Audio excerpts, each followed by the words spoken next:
Hai semuanya, ketemu lagi dengan saya, Pak Giri. Nah, untuk materi kemarin kita sudah bahas tentang proses terbentuknya bumi. Nah, untuk kali ini kita akan membahas sesuatu yang berkaitan dengan kita, yaitu tentang manusia. Ya, manusia adalah makhluk yang mendominasi di dunia ini ya. Jumlahnya mungkin sekarang bermiliar-miliar. Dan juga menjadi makhluk dengan kecerdasan tinggi. Tapi sebenarnya manusia itu juga berproses kayak itu ya, berevolusi dari makhluk yang mungkin tidak sempurna menjadi sesempurna sekarang. Nah, untuk lebih lengkapnya bagaimana sih proses dari evolusi manusia itu dari zaman ke zaman, dari jutaan tahun yang lalu, dari ratusan ribu yang tahu hingga sampai sekarang. Nah, untuk itu mari kita simak penjelasan berikut. Ya, kita bahas tentang manusia di zaman dulu, atau mungkin bahasa akrabnya adalah manusia purba, atau manusia yang hidup pada masa praaksara. Apa sih itu praaksara? Praaksara adalah masa sebelum mengenal tulisan. Kenapa kok masa praaksara itu disebut dengan masa yang sangat primitif? Karena yang namanya tulisan itu adalah titik awal majunya sebuah peradaban manusia. Nah, jadi manusia purba itu adalah manusia yang masih primitif atau hidupnya sangat sederhana. Nah, adapun bukti-bukti bahwa manusia purba itu ada, yaitu biasanya dibuktikan dengan fosil-fosil yang ditemukan. Salah satunya yang paling banyak adalah di Indonesia. Tapi sebelum kita membahas tentang manusia-manusia purba di Indonesia, mari kita simak dulu atau kita ketahui dulu apa itu yang namanya evolusi dan juga fosil.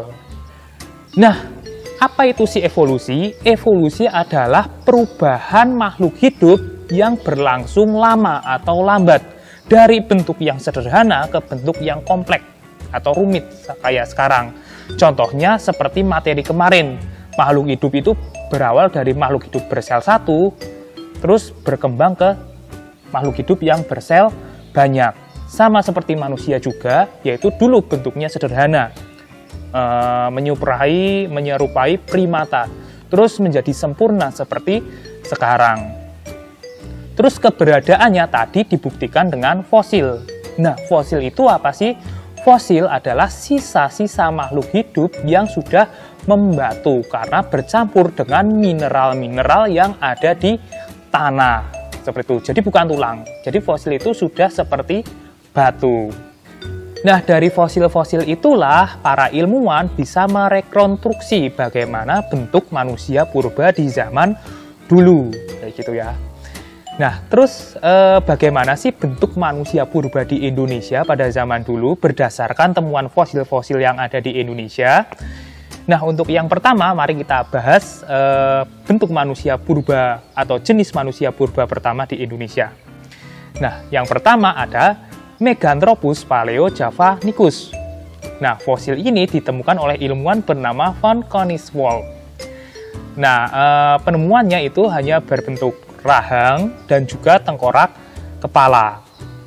Nah, dinamakan sebagai Meganthropus paleojavanicus karena bentuknya yang besar.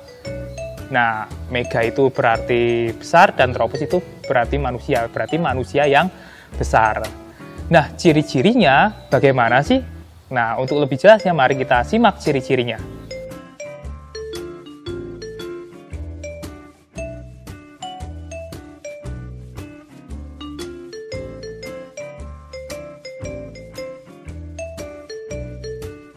Nah, manusia purba yang kedua adalah manusia purba yang paling fenomenal namanya. Nah, bernama Pithecanthropus erectus. Nah, fosilnya itu ditemukan oleh Eugene Dubois di Trinil, Jawa Timur. Nah, Pithecanthropus sendiri itu berasal dari kata Pithekos yang berarti kera, Tropus berarti manusia, erectus itu artinya berjalan tegak. Berarti adalah manusia kera yang berjalan tegak. Nah, Pithecanthropus erectus inilah yang menjadi peralihan dari kera ke manusia. Karena bentuknya itu masih seperti kera, tapi dia berjalan tegak seperti manusia. Disebut dengan missing link atau penghubung antara bentuk manusia dan bentuk kera.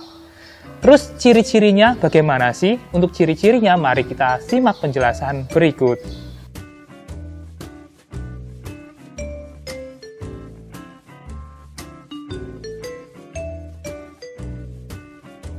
Nah, yang terakhir adalah manusia jenis Homo. Nah, manusia jenis Homo itu adalah manusia dengan tingkat kecerdasan yang tertinggi dan nanti menjadi atau berevolusi menjadi manusia modern.